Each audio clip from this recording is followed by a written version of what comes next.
الرحیم. ټولو ته السلام علیکم ورحمۃ الله وبرکاتہ. درمان لره ډېره زیاته مننه چې په دومره لنډ تنګ وخت کې امارات ته موږ راغلي او نورې خبرې موږ ته نه راځي.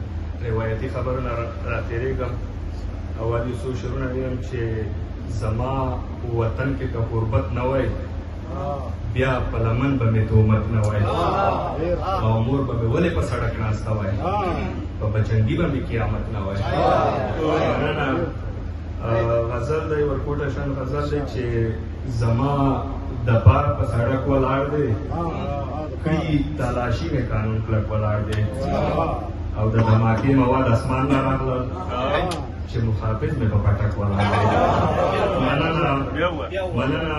د دماغي مواد اسمان نه راغلل چې محافظ مې په پټک ولاړ دی او د شپې د غله نه به ځان بچ کړم خو چې په رڼا د سترګو زک ولاړ دی.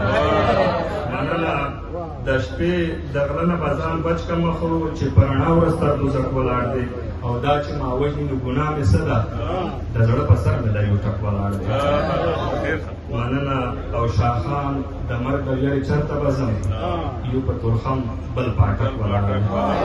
او یو څو شعرونه نور ویم چې نه پې رباب نه پې دوپړی اخلم نه پې رباب نه پې دوپړی اخلم نه پې زه ایس نه پې ګولۍ اخلم چې کاغذونه ټولوم په ډیران ماښام بچو له پې ډوډۍ اخلم.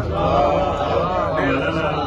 ډېره مننه. ورکوټی غزل دی چې د وخت نه مخکې د رفتار سړی د وخت نه مخکې د رفتار سړی ښکاري بېکاره خو د کار سړی او د لوږې مرې خو چاله لاس نه نیسې منم غریب یې خو خوددار سړی.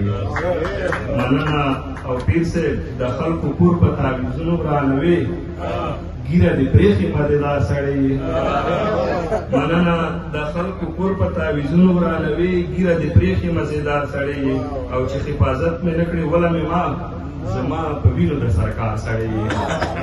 مننه. او شاخان افغانه زه دې ښه پېژنم ته د مقدار نه د معیار سړی. ډېره زیاتې مننه.